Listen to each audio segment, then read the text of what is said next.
वर्तमान में हजारों हजार लोगों का ये रेला बंगाल में खेला करने वाला है। যতই করো হামলা যতই করো হামলা খেলা হবে।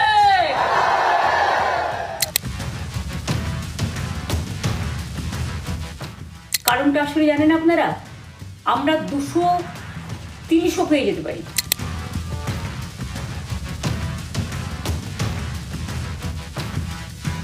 4 मई के नतीजों के बाद बीजेपी के शपथ ग्रहण समारोह में मुझे आना ही है।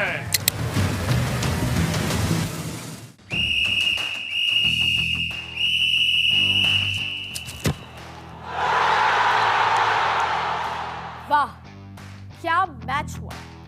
मोदी एफसी यानी मोदी फैन क्लब और ममता एफसी यानी ममता फैन क्लब के बीच ड्रिबल, टैकल, हेडर, पास, शूटिंग, वॉली। पश्चिम बंगाल में सियासत का ग्राउंड सजा तो फुटबॉल की वोकैबुलरी के सारे शब्द सियासत की जमीन पर उतरने लगे। आरंभ से अंत तक रण प्रचंड नजर आया। कांटे के मुकाबले में मैच पेनल्टी शूटआउट तक पहुंच गया और अब रेफरी यानी जनता ने फाइनल विसिल बजाकर मैच खत्म होने का ऐलान कर दिया। तो सबकी नजरें स्कोर बोर्ड पर टिकी कि आखिर जीता कौन। स्वागत है आपका कोलकाता पॉलिटिकल लीग में। इस लीग में मोहन बगान और ईस्ट बंगाल की राइवलरी भी है और जीत का जुनून। एक और थी टीम मोदी एफसी और दूसरी और टीम ममता एफसी।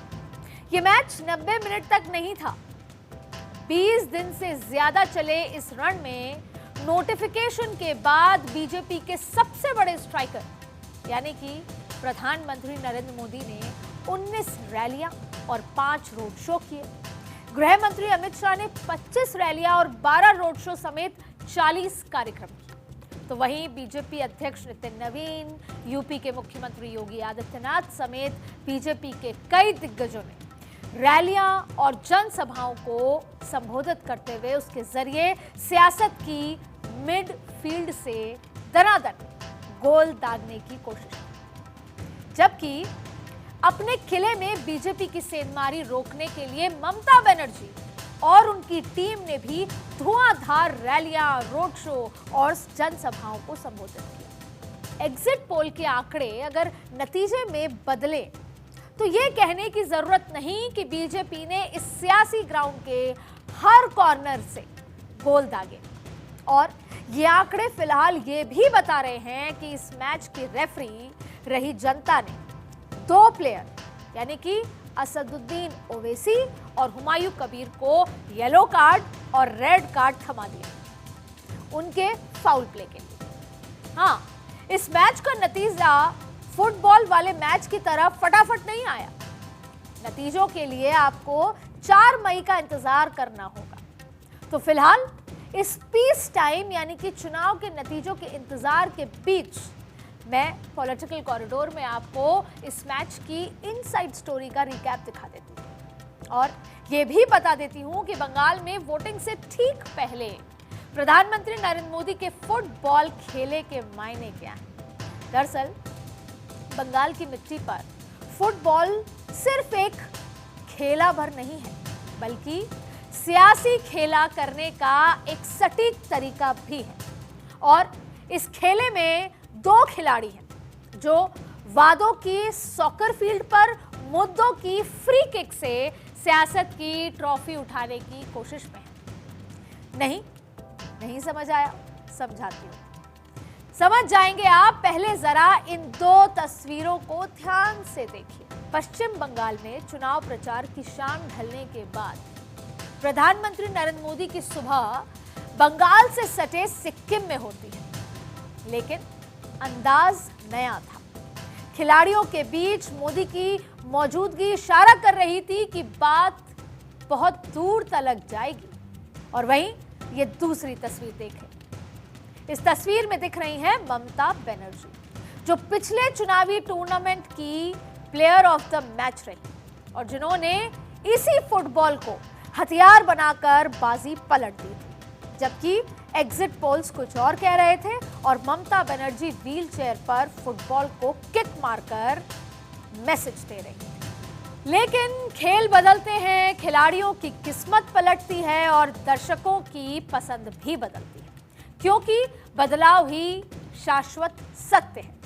लेकिन एक सच जो नहीं बदला वो है बंगाल में फुटबॉल और खेल की सियासी तकरार का। क्योंकि ये फुटबॉल सिर्फ बंगाल में खेल नहीं बल्कि वहां की आत्मा से जुड़ा हुआ हिस्सा है। फुटबॉल ने ब्रिटिश सैनिकों के साथ बंगाल में 19वीं सदी के दौरान एंट्री ली और फिर 1872 में भारत का पहला फुटबॉल क्लब कोलकाता FC यहां बना। यहां के नागेंद्र प्रसाद सर्वाधिकारी, जिनको भारतीय फुटबॉल का जनक कहा जाता है, उन्होंने ही पहली बार बंगाली युवाओं को फुटबॉल खेलना सिखाया। और उसके बाद 1884 में आर्यन क्लब बना, जो शुरुआती भारतीय क्लबों में से एक था। 15 अगस्त 1889 को मोहन बगान की स्थापना इसी बंगाल से हुई। यह आज एशिया में सबसे पुराना एक्टिव फुटबॉल क्लब है। 29 जुलाई 1911 बंगाल के, मतलब अगर 29 जुलाई 1911 की बात हो तो बंगाल के सबसे ऐतिहासिक दिन में से एक कहा जाता है, जब मोहन बगान ने British team east Yorkshire regiment को 2-1 से हराकर IFA शील्ड जीता था। नंगे पैर खेलते हुए भारतीयों की ये जीत ब्रिटिश साम्राज्य के खिलाफ एक सिंबॉलिक विक्ट्री बनी और यहां से शुरू हुई बंगाल में फुटबॉल के जरिए सांस्कृतिक राष्ट्रवाद की एक और शुरुआत। फिर 28 जुलाई 1920 को मोहन बगान में टूट के साथ ईस्ट बंगाल क्लब की स्थापना हुई, जिसने बंगाल फुटबॉल में एक नई प्रतिद्वंदिता को जन्म दिया। जैसे कांग्रेस में टूट के बाद देश की राजनीति में नई लहर बनी थी और फिर 1934 में Mohammedan sporting Kolkata football league जीतने वाली पहली भारतीय टीम बनी और लगातार 5 बार जीत दोहराती गई। और आज भी जब पश्चिम बंगाल में मोहन बगान और ईस्ट बंगाल आमने सामने होती है तो उसे बोडो मैच यानी बड़ा मैच, बड़ा मुकाबला कहते हैं। इस दिन बंगाल में इलिश मछली, हिल्सा मछली बनाम प्रॉन की जंग छिड़ जाती है, बड़े मैच के नाम पे, बड़े दिन के नाम पे। ईस्ट बंगाल की जीत पर इलिश और मोहन बगान की जीत पर प्रॉन का जश्न होता है। इसके पीछे वजह है कि मोहन बगान को घोटी यानी कि पश्चिम बंगाल के मूल निवासी की टीम माना जाता है और ईस्ट बंगाल को पूर्वी बंगाल यानी बांग्लादेश से आए प्रवासी का प्रतिनिधि कहते हैं।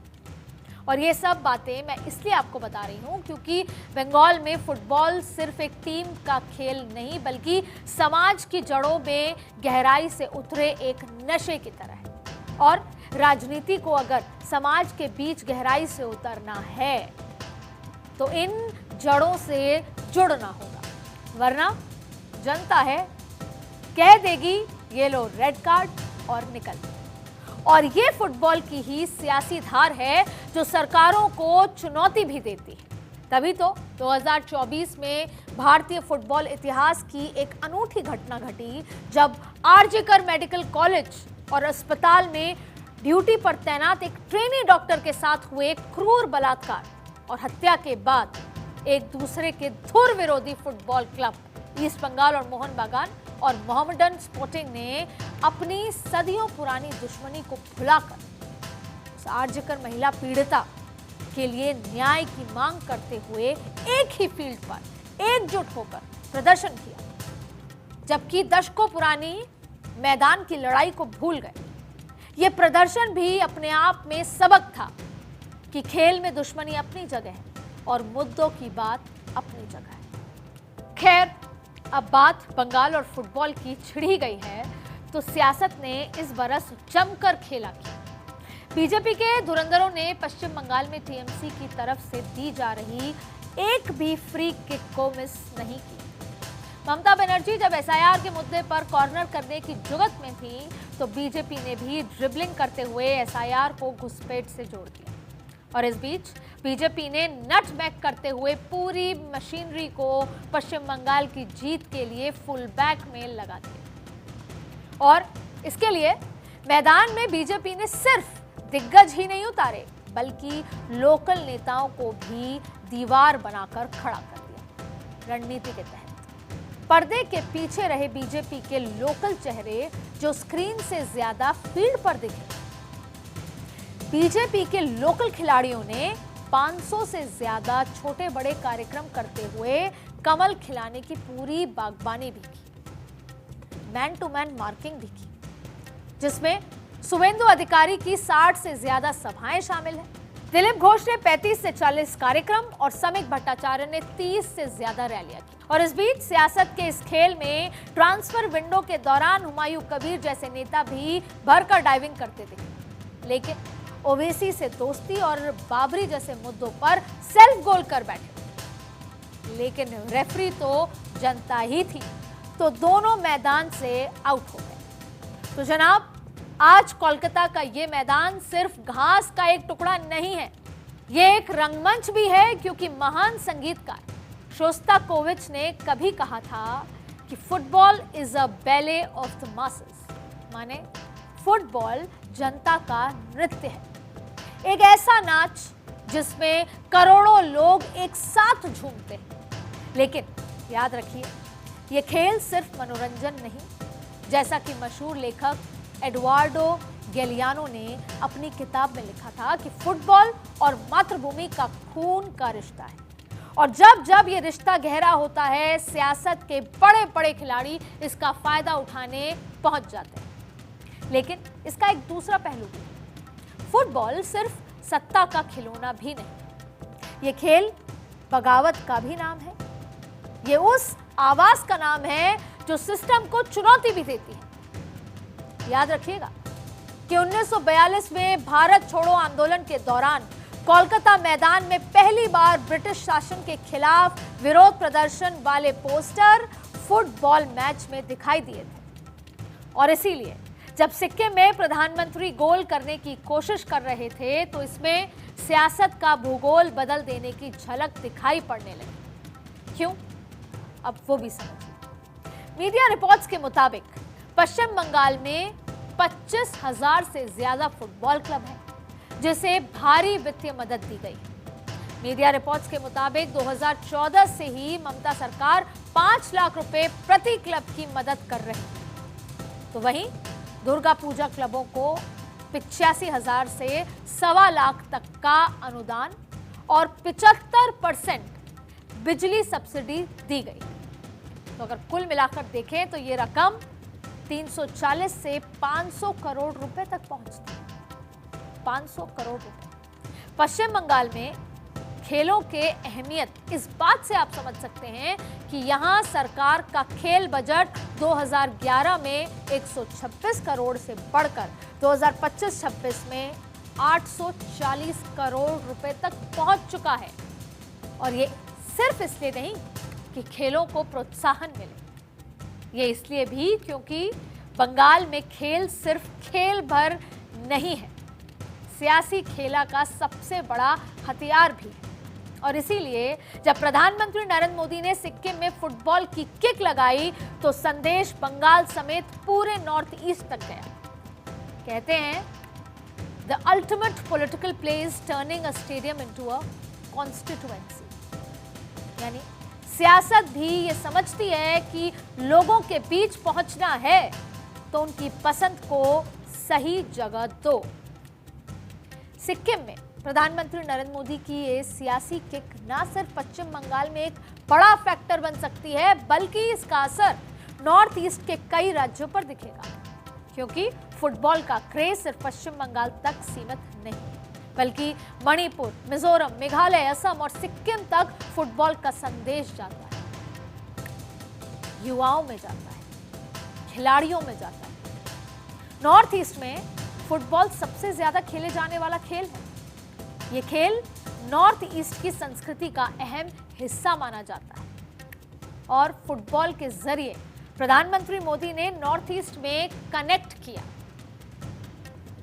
प्रधानमंत्री को अच्छे से आता है नैरेटिव सेट करना। नॉर्थ ईस्ट के खिलाड़ी स्पीड, स्किल और फिटनेस में बहुत मजबूत होते हैं। प्रधानमंत्री को ऑप्टिक्स तय करना आता है, किस ऑप्टिक्स से क्या नजरिया जाएगा, और इस चुनाव में उन्होंने जबरदस्त तरीके से ऑप्टिक्स तय की और यहां के कई क्लब आई लीग और ISL में खेल चुके हैं या खेल रहे हैं।